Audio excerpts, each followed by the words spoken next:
Hello बच्चों, स्वागत है आपके इस बहुत ही खास वीडियो में जिसमें हम आपके लिए लेके आए हैं माइक्रो ऑर्गेनिजम्स का बचा हुआ लेक्चर। यानी कि हम जहां तक आप लोगों को पता है, नहीं पता तो मैं बता देता हूं कि हम लोग पहुंच गए थे एंटीबॉडी माइक्रो ऑर्गेनिजम्स के घर तक। यानी कि हम लोगों ने लास्ट क्लास में डिस्कस किया था कि आखिरकार ये माइक्रो ऑर्गेनिजम्स कहां कहां रहते हैं तो हम उनका एड्रेस ढूंढा, उनके घर गए। ठीक है, तो मैं गया था उनके घर। तो मैं आपको अपना एक्सपीरियंस शेयर कर देता हूँ। मैं माइक्रो ऑर्गेनिजम्स के घर गया था, तो मेरे को ये जानना है कि क्या वो हमारे दोस्त हैं या वो हमारे क्या हैं, दुश्मन। ठीक है, तो very good evening, very good morning, very good afternoon, very good night, जब कभी भी आप मेरा लेक्चर देख रहे हो। ओके, तो हम लोग क्या करेंगे यहाँ पे, अभी हम देखेंगे कि is micro organism our friend. क्या माइक्रो ऑर्गेनिजम्स हमारे फ्रेंड होते हैं? क्या हमारे फ्रेंड होते हैं? आप लोग खुद से इस सवाल का जवाब सोचिए। क्या माइक्रो ऑर्गेनिजम्स हमारे फ्रेंड होते हैं? सोचिए। अगर मैं कहूं कि कुछ माइक्रो ऑर्गेनिजम्स हमारे फ्रेंड होते हैं और कुछ हमारे दुश्मन होते हैं, तो ये गलत नहीं होगा। एग्जाम्पल के तौर पे आपकी क्लास में कई सारे लड़के, मान लीजिए आपकी क्लास में 40 बच्चे हैं। कितने? 40 बच्चे हैं। ऐसा तो जरूरी नहीं कि 40 के 40 आपके फ्रेंड ही हो। ओके, ऐसा तो कोई जरूरी नहीं है कि जितने बच्चे हैं क्लास में वो सबके सब आपके फ्रेंड ही हो।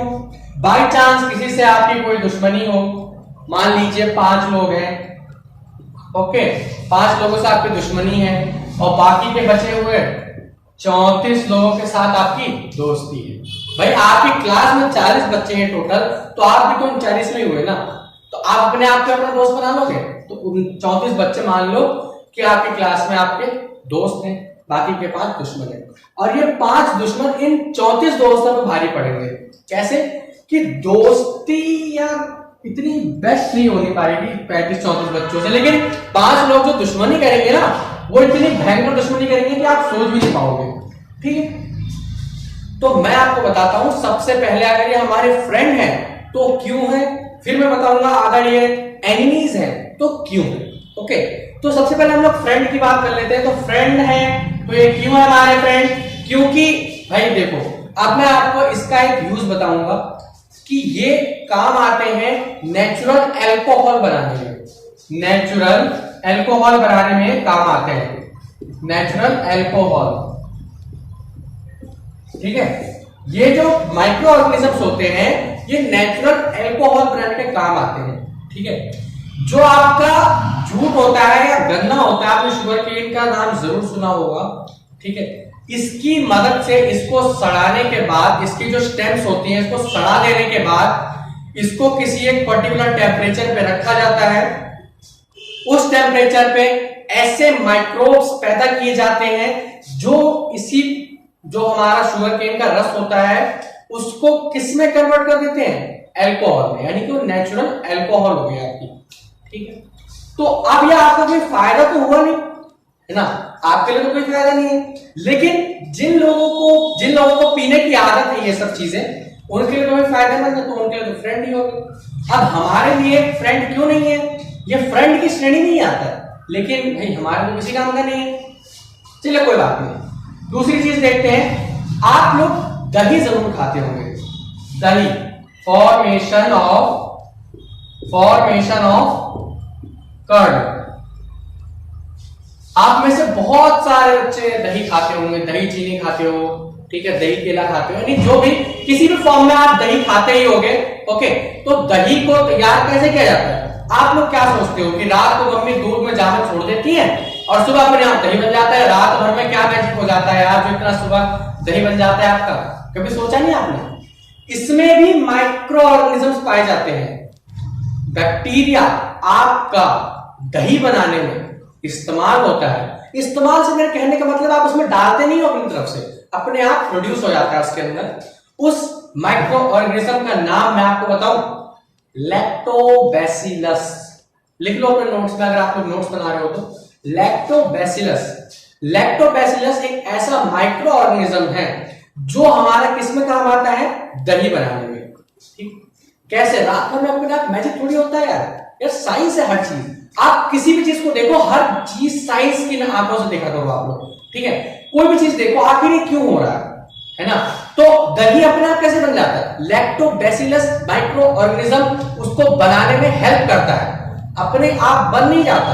इसका मतलब आप लोग दही के बदले, दही भी मांसाहारी हो गया ना आपके लिए, हो गया कि नहीं हो गया? अब भाई अब मेरे पे ब्लेम मत करना यार, ठीक है? मेरे पे ब्लेम मत करना। अब बात करते हैं कि सॉइल की फर्टिलिटी बनाने में, बढ़ाने में बहुत ज्यादा इंपॉर्टेंट है, बहुत ही ज्यादा। सॉइल की फर्टिलिटी कैसे बढ़ा सकते हैं? आप लोग जानते ही हैं जैसा कि जो हमारी अर्थ है इसके अंदर 78% क्या है? नाइट्रोजन। बाकी की 20.9% क्या है? 20% ऑक्सीजन, 1% में कुछ बाकी गैसेस है। ओके, तो जो 78% नाइट्रोजन है हमारे एटमॉस्फेयर में, है ना, 78%, तो हमारे प्लांट्स को अपना फूड प्रिपेयर करने में केवल सनलाइट, क्लोरोफिल, वाटर, मिनरल्स की जरूरत नहीं पड़ती। सॉइल से वो नाइट्रोजन भी लेता है, लेकिन नाइट्रोजन तो हमारी एयर फॉर्म में होती है ना? तो वो अपने आप नाइट्रोजन लेता कैसे? उसके पास कोई सिलेंडर भरा रखा होता है क्या? नहीं, उसके पास सिलेंडर नहीं होता। एक ऐसा माइक्रो ऑर्गेनिज्म होता है जो एयर से नाइट्रोजन को लेके जमीन के अंदर फिक्स करता है। जमीन के अंदर क्या करता है? फिक्स करता है, और उस फॉर्म में प्लांट्स वहां से नाइट्रोजन एक्सेप्ट करेगा और फिर फूड बनाएगा। बिना नाइट्रोजन गैस के प्लांट्स फूड नहीं बना सकते, क्योंकि आप सभी लोग जानते हैं कि कोई भी प्लांट है वो जमीन में या मिट्टी में ही उगता है ना? आप लोगों ने देखा होगा कि अक्सर पत्थरों के बीच में उग जाता है। पत्थरों के बीच में कैसे उगता है? पत्थर में तो यार जगह होती नहीं कि पत्थरों में उग जाए, उसके बीच में कहीं ना कहीं आप लोग देखोगे तो मिट्टी आपको जरूर मिलेगी, कैसी भी मिट्टी हो, ठीक है? तो उनके बीच में उग जाता है। तो कहीं भी उगे उसको नाइट्रोजन की सख्त जरूरत होती है। तो जो बैक्टीरिया नाइट्रोजन को एटमॉस्फेयर से एक्सेप्ट करके जमीन में फिक्स करता है, उसका नाम मैं आपको बताता हूं, उसका नाम है राइजोबियम। RHIZOBIUM, राइजोबियम, है ना? उस बैक्टीरिया का क्या नाम है? बैक्टीरिया, माइक्रोऑर्गेनिज्म, आप लोग जो कुछ भी कहना चाहें कह सकते हैं, उसका क्या नाम है? राइजोबियम। ओके, तो हमने क्या बताया था यहां पे? तीसरा पॉइंट फर्टिलिटी, है ना? Fertility of soil. नोट्स में डाल लो भाई, बहुत अच्छी अच्छी चीजें बता रहा हूं मैं आप लोगों को, फर्टिलिटी ऑफ सॉइल। अब चौथा पॉइंट, आप लोग कभी ना कभी बीमार जरूर पड़े होंगे। आप लोगों ने कहावत जरूर सुनी होगी कि लोहे को लोहा काटता है ना? तो ये कहावत आज मैं आपको बिल्कुल फिट करके बताऊंगा कैसे काटता है, ठीक है? कैसे काटता है, चलिए देखते हैं। आप लोग बीमार क्यों पड़ते हैं? मान लीजिए मैं आपको इस बीमारी का नहीं कह रहा कि आपका कहीं हाथ कट गया या कहीं आपको लग गई चोट, है ना? मैं उस बीमारी की नहीं कह रहा, उससे आपको बुखार आ गया, उसकी नहीं कह रहा मैं। आपको कोई ना कोई इंफेक्शन होता होगा, कोल्ड कफ, आजकल जो कोरोना वायरस चल रहा है, आप लोग सभी लोग सब कुछ जानते ही हैं इसके बारे में, है ना? तो मेरे कहने का मेन मकसद ये है कि आप लोग बीमार कैसे पड़ते हैं? भाई कोई ना कोई बैक्टीरिया, वायरस वगैरह वगैरह, कोई ना कोई माइक्रो ऑर्गेनिज्म ही होता है जो आपको बीमार करता है, और कोई ना कोई माइक्रो ऑर्गेनिज्म से बनी हुई कोई ना कोई दवा ही आपको ठीक करती है। यानी कि माइक्रो ऑर्गेनिज्म से बनी दवा, माइक्रो ऑर्गेनिज्म का दिया हुआ बुखार से ही खत्म होगा। अगर आप लोग सोचते हैं कि मैं कोई चीज खा के सही हो जाऊंगा, तो दवा खाए बिना तो आप सही हो नहीं सकते। वो दवा चाहे प्राकृतिक हो या फिर डॉक्टर की बताई हुई हो, ठीक है? कैसी भी दवा हो, उसमें माइक्रो ऑर्गेनिज्म का किसी ना किसी तरीके से डायरेक्टली या इनडायरेक्टली हाथ जरूर होता है ना? बहुत लंबा हाथ है यार उसका, आप लोग पकड़ भी नहीं पाओगे, इतना छोटा है यार, कैसी बात करते हो भैया आप, है ना? तो मैंने क्या बताया मैंने? एंटीबायोटिक्स।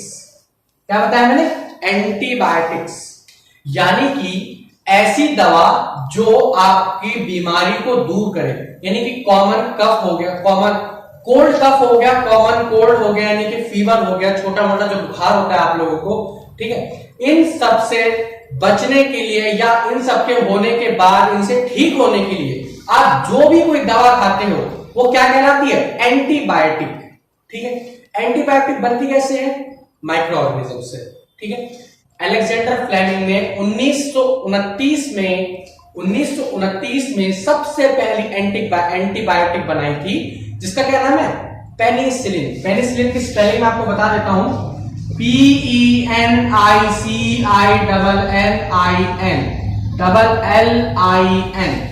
पेनिसिलिन। ओके, बहुत बढ़िया। तो ये एंटीबायोटिक।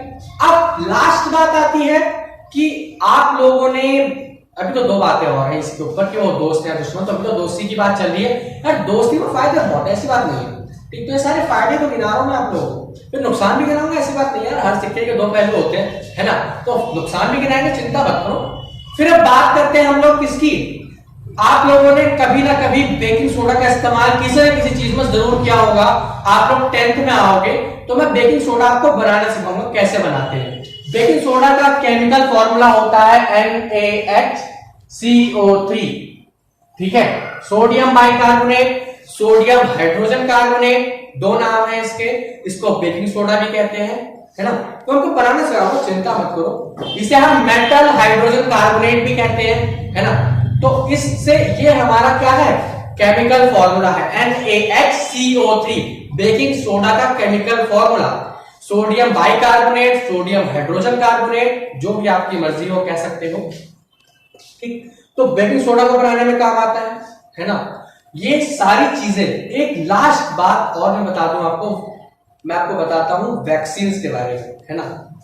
वैक्सीन किस तरीके से बनाई जाती है, किसके लिए बनाई जाती है? वैक्सीन बनती है वायरसेस के लिए।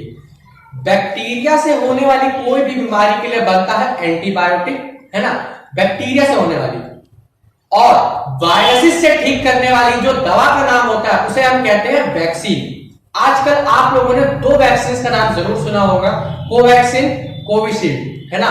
तो आप में से जो भी कोई 45 साल से ऊपर है वो जल्दी से कोविन ऐप पर रजिस्टर करें, या फिर उसका लिंक मैं आपको नीचे डिस्क्रिप्शन में दे दूंगा, आप वहां से जाकर उस पर रजिस्टर करें। आप अगर 45 साल से ऊपर है तो वैक्सीन जरूर लगवाएं। ओके, तो मैं आपको वैक्सीन के बारे में बता भी रहा हूं कि वैक्सीन बनती कैसे है और किसके लिए बनाई जाती है। आजकल जो कोरोना वायरस चल रहा है, इससे बचने के लिए ही वैक्सीन बनाई जाती है ना।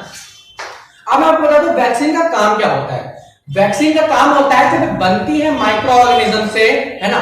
तो माइक्रो ऑर्गेनिज्म से बनती है तो इनका काम होता है किसी भी वायरस के अगेंस्ट,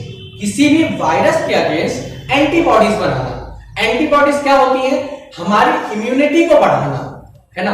एंटीबॉडीज का मतलब ये होता है जैसे एंटीवायरस होता है ना। तो एंटीवायरस का मतलब क्या होता है? अगर मैं आपसे कहूं कि एंटीबॉडी के मतलब एंटीवायरस बनाना, यानी कि वायरस का तोड़ एंटीवायरस। ओके, तो हमारे शरीर में एंटीवायरस को बढ़ाना इस वैक्सीन का काम है। किसके अगेंस्ट? वायरस के अगेंस्ट। ओके, तो अगर आप लोग कोरोना वायरस से बचना चाहते हैं, है ना, तो आप लोगों को कोई ना कोई वैक्सीन जरूर लगवानी होगी, बिल्कुल सेफ है। ओके, उसका लिंक मैं नीचे डिस्क्रिप्शन में आपको दे दूंगा, आप लोग वहां पे जाकर रजिस्टर कर सकते हैं। ओके, तो इतने सारे फायदे मैंने आपको गिनाए जो कि किससे हो सकते हैं? माइक्रो ऑर्गेनिज्म से इतने सारे फायदे आपको हो सकते हैं, है ना। तो नुकसान अगली वीडियो में बताएंगे यार, काफी लंबी वीडियो हो रही है आप सबके हिसाब से। वैसे तो मैं इसमें बता देता, लेकिन आप लोगों को काफी लंबी वीडियो हो जाएगी। ओके, तो ये इतने सारे फायदे मैंने आपको बताए जो कि किससे हो सकते हैं? किससे? माइक्रो ऑर्गेनिज्म से, यानी कि खाने पीने की चीज से लेकर आप उसको खाने के बाद जब बीमार पड़ जाओगे ना, उसको ठीक करने के लिए भी कोई ना कोई माइक्रो ऑर्गेनिज्म आपको किसी ना किसी तरीके से फायदा जरूर पहुंचाता है। ओके, तो ये थे इसके कुछ एडवांटेजेस। इसके कुछ डिसएडवांटेजेस अगली वीडियो में आएंगे। इसके भयंकर भयंकर डिसएडवांटेजेस आएंगे आपके अगले वीडियो में। ओके, तो इस वीडियो के लिए बस इतना ही। इसको अच्छे से नोट डाउन कर लीजिएगा अपनी कॉपी में, जितने भी फायदे मैंने आपको बताए। ओके, एक भी फायदा छोड़िएगा मत, क्योंकि ऐसा एक क्वेश्चन 5 नंबर में या 3 नंबर में जरूर आ सकता है। Right the advantages of micro organism, right the disadvantages of micro organism. तो एडवांटेजेस मैं आपको बता दिए हैं, डिसएडवांटेजेस मैं आपको बाद में बताऊंगा। ओके, तो आज वीडियो को इतना ही, पढ़ाई करते रहिए। All the very best.